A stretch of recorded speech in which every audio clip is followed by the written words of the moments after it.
సందర్భాన్ని ఉద్దేశించి ప్రసిద్ధ కవి జూకంటి జగన్నాథం గారు మాట్లాడతారు. ముందుగా స్వర్ణ అభినందనలు. ఏ జీవితమైనా, ఏ సమాజమైనా, ఏ రచయిత అయినా, ఏ కవి అయినా తన చుట్టూ జరుగుతున్న విషయాలను చిత్రీకరిస్తే తప్పకుండా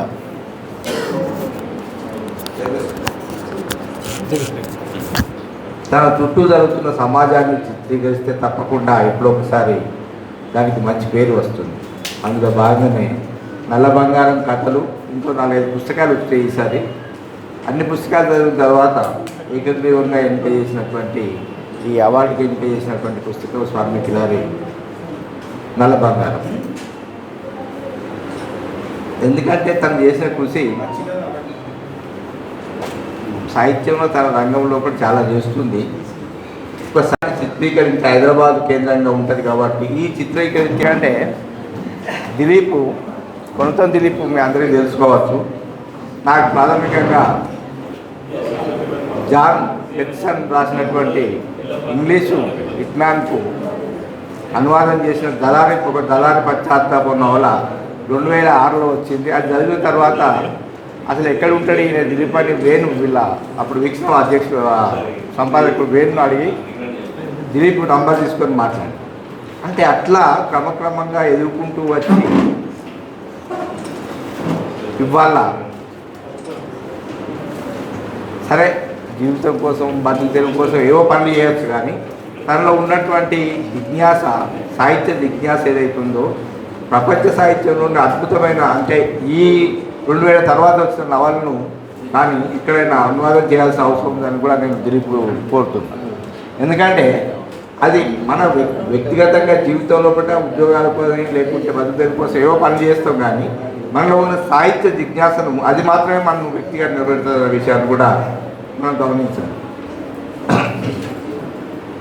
దాని తర్వాత మోహన్ నాకు కొన్ని పుస్తకాలు పంపించాడు స్వర్ణ కిలాది. తర్వాత స్వర్ణ కిలాదితో మాట్లాడి కూడా నేను చాలా విషయాలు నల్గొండ నీ కొత్తగూడెం ఎట్లా కలిసింది మాట్లాడి అవుతారు అడిగితే, సార్ అప్పుడు ఈ డిస్ట్రిబ్యూషన్ ఉంటాయి దిలీప్, నేను అలా నేర్చుకుంటుంటే అప్పుడు అట్లా పరిచయం అయి పెళ్లి చేసుకున్నాను సార్.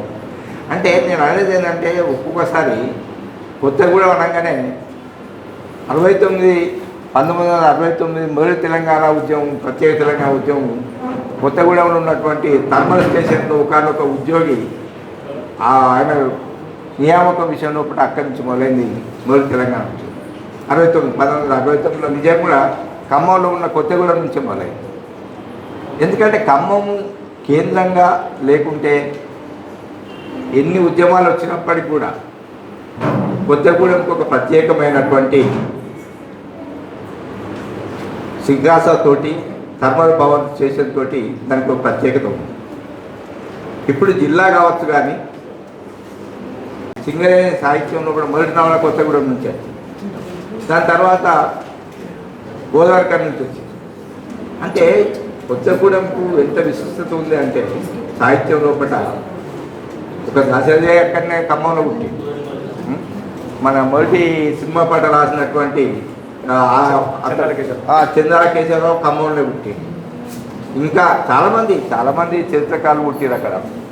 ఎందుకంటే సాహిత్యం లోపల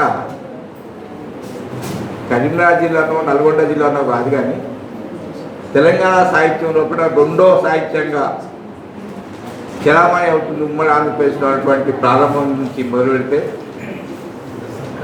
అదే ఒక కేంద్రంగా మొట్టమొదటి సాహిత్యంలో జరిగినటువంటి కదలిక, తర్వాత మేధావుల్లో కలిగినటువంటి ఆలోచన, వీటన్నిటి సమాహారం చేసుకొని తెలంగాణ ఉద్యమం ఒక ఊపు మీద ఉన్నప్పుడు తెరాస తన పార్టీని పెట్టి తెలంగాణ సాధించింది. ఎందుకంటే దీనికి వేళ్ళు మొట్టమొదటిసారి తెలంగాణ కవులు, రచయితలు, మేధావులు మాత్రమే దీన్ని ముందుకు తీసుకొచ్చి తెలంగాణ వివక్షను రాసింది ఎవరన్నా ఉందంటే వీళ్ళే. కాబట్టి తెలంగాణ సాహిత్యానికి ఒక ప్రత్యేకమైన విశిష్టత ఉంది. మనం ఆశ్చర్యపోతాం, మనం పుట్టినప్పుడే గుంటూరు సీతారాం కథలు రాసింది. అప్పుడు చెప్తుండే అప్పుడప్పుడు నాకు, ఎందుకంటే నన్ను అప్పుడు ఆంధ్రభూమిలో ఆర్వి రామారావు అని సాహిత్య పేరు చూస్తుంది. నన్ను ఒకసారి ఫోన్ చేసి నాకు ఉత్తరం రాసి, అలా మీ దగ్గర గుంటూరు సీతారాం ఉంటాడు, ఒక వ్యాసం రాయవా దాని మీద అన్నాడు. నేను అప్పటికే సీతారాం దగ్గర తయారు దాన్ని మర్చిపోయింది. మర్చిపోయి ఏదో మీకు కథలు రాసినట్టు రాయమని అడిగేందు అని. అంటే ఏం లేకుండా నా దగ్గర కథలు ఉన్నాయి. అలా పాతింటి ఉంది, పాతింటికి వెళ్ళి పాతింటికి పోతే అట్టు మీద ఆయన కథలు సాహిత్యం అంత ఉంది అంటే వాళ్ళు ఏం చేసారు, నీ మొత్తం వర్షాలు తడిచిపోతే అవతల వారేసి అసలు ఎక్కడ దొరకలేదు. సంగశెట్టి శ్రీనివాసు, మోహన్ వీళ్ళంతా కలిసి వెతకంగా ఒక కథల పుస్తకం వచ్చింది. నిజంగా కూడా ఆయనే భార్య చనిపోయినాక అనుకోకుండా హైదరాబాద్ షిఫ్ట్ అయ్యింది. హైదరాబాద్ షిఫ్ట్ అయినాక కూడా ఏమున్నాయి ఆంధ్రశాస్త్ర పరిషత్తు, త్యాగరాజ గణసభ వీటికే పోతుండే కానీ పొద్దుగా లేస్తే నిద్రతోటి కలుస్తుండే కానీ ఏం పట్టించుకోకు. ఒక దశ నేను అడిగిన, అదే మీరు వేదిక ఇట్లా పని చేస్తారు కదా, ఇప్పుడు అందరికి ఇచ్చినావు కదా, మరి ఏమన్నా ఏం చేస్తున్నారు వాళ్ళని అడగద్దు సార్ మనం అన్నారు. ఎందుకు అడగద్దు అన్న అడుగుమంటే అయితే ఆడ పని నడుతుంది అన్న ఉండిపోవాలి, ఇది అంతేందుకు సార్ వాళ్ళకి ఇచ్చిన అయిపోయింది వాళ్ళే చూసుకుంటున్నారు. వాళ్ళు ఏర్పడ్డప్పుడు కూడా వాళ్ళు ముగ్గురు అన్నదమ్ములు, వాళ్ళ పెద్దన్న పరిశ్రమ అని ఆయన బిజినెస్లో బాగా సంపాదించింది ఆయన అసలు పెద్ద మొత్తంలో. ఆయన ఏర్పడ్డప్పుడు అన్ని పంచుకుంటూ అరే మన కులం కదా నువ్వు కొన్ని పవర్ రూమ్స్ చూసుకోవాలి అని అంట వాళ్ళ పెద్దన్న పరిశ్రమ. అంటే తెల్లారి చెప్తా నా అన్న అని అన్నాడు. తెల్లారి పోయే నాకు అద్దె అన్నీ నాకు సాధ్యాధ్యం ఇస్తున్నావు అంత పైసలు లేకుండా భూమి అన్నాడు. ఎందుకు అట్లా అన్నారు అన్న, మళ్ళీ సాంచాలు అనగానే కార్మికుడు రాలేదు, వారు రాలేదు, ఇదంతా పంచాయతీ సార్, ఏదో ప్రశాంతంగా ఉంటాను నేను నాకెందుకు అన్నాడు. అంటే అంత నిరాడంబరంగా ఉండి తన జీవితాన్ని తను లీడ్ చేసుకుంటూ తనకంటూ ఒక వ్యక్తిత్వాన్ని ఎన్నుకున్నటువంటి గురు సీతారాం 1950 తర్వాత 65 దాకా కథలు, నవలలు, స్రవంతి మాసపత్రిక, ఆంధ్రప్రభల ఆ రోజుల్లో వచ్చిన కథలు రాసినటువంటి ఒక గొప్ప రచయిత, తెలంగాణ తొలితరం రచయిత. చివరికి ఎట్లయిపోయిందంటే ఆయన అడిగితే ఈయన సాహిత్య జీవాన్ని అనుమానం వచ్చేటట్టు ఎవరికి కానీ ఆయన గురించి తెలియకు. నేను రాసినాక చాలామంది తెలిసింది, కొంచెం ఏదో ఒక పేజీ కూడా రాయలేదు, ఆయన ఏం లేవు రాద్దామని, ఆయన జ్ఞాపకాలు కూడా చెప్పలేదు. కాబట్టి ఇటువంటి పరిస్థితి లోపల సిరిసిల్ల ప్రాంతం నుంచి అనేక మంది కవులు రచయిత ఇప్పుడు మిత్రులందరూ చెప్పారు. కానీ రానున్న తరం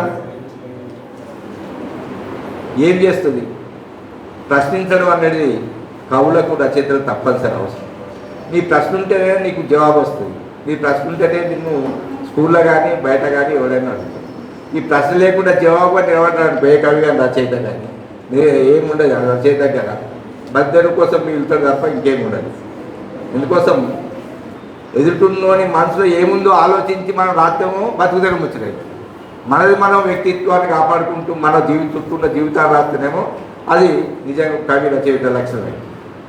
ఈ ఎదుటిన్నటువంటి వారిని మనసు లోపలికి ఇది అనుకుంటాడు పాపం, ఆయన అనుకుంటుండే భవిష్యత్తు అనుకుని ఆయన దృష్టిలో రాసి ఆయన దృష్టికి వెళ్ళి మనం రాసాం అనుకో, ఇక అది కవి రచయిత చచ్చిపోతాడు అక్కడే.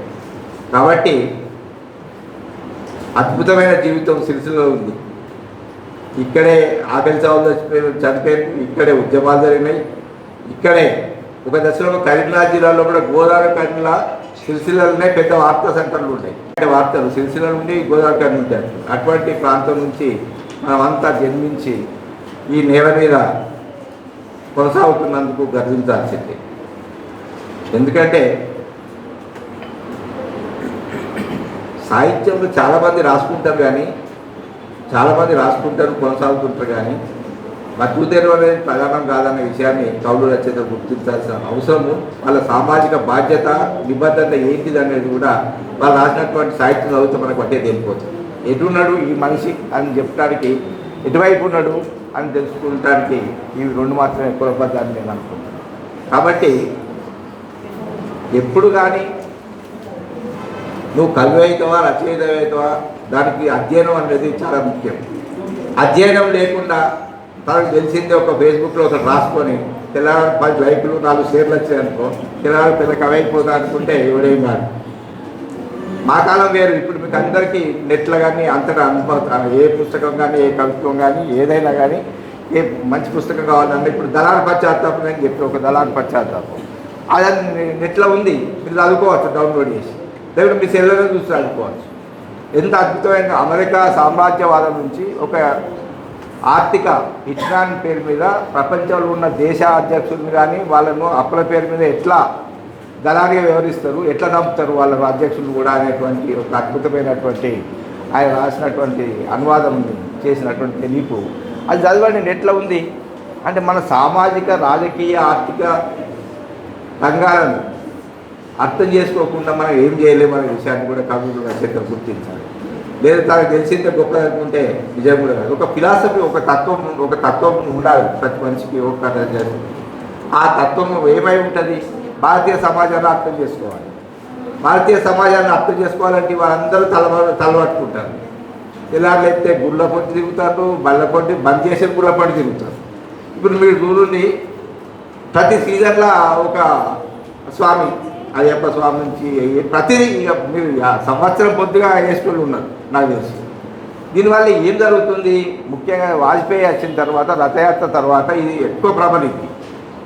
దీని ఈ సంక్లిష్టమైన సమాజం ఒకవైపు, ఆర్థికమైన అటువంటి అసమానతలు ఒకవైపు, లేకుంటే ప్రపంచ దేశాల్లో అప్పుల బాధ ఒకవైపు, ఇన్నింటి మధ్యకి వెళ్ళి ఇవాళ సమాజం అంతా కూడా ఆధునిక సాంకేతికత పేరు మీద మనిషి అతలాకుతలం చేస్తున్నటువంటి ఈ పరిస్థితి లోపల, ఇంత సంక్లిష్ట సమాజం లోపల కవి రచయిత నిలబడడం చాలా కష్టమైన కానీ అధ్యయనం మాత్రం తప్పనిసరి అవసరం. అధ్యయనం లేకుండా ఏం లేదు. భారతీయ సమాజాన్ని అర్థం చేసుకోవాలంటే ముఖ్యంగా చాలాసార్లు నేను బీసీ రచయితల సభ కూడా నన్ను పిలిచి పోయినా పోతే ఎస్సీ బీసీలు బహుజన రచయిత సమావేశంలో 4-5 మంది వచ్చారు. కానీ అందులో పూలే గులాంగిరి ఎంతమంది చదివింటు అని అడిగారు.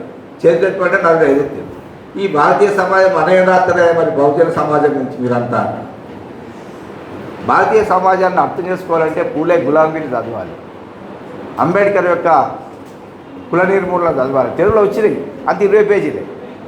ఇంకా లోతుగా అర్థం కావాలనుకుంటే ప్రపంచం లోపల మార్క్స్ లేని యొక్క మేనిఫెస్టో 20 పేజీలే. అది చదివితే మీకు అర్థమైంది. ఇప్పటికి కూడా అది రిలవెంటే.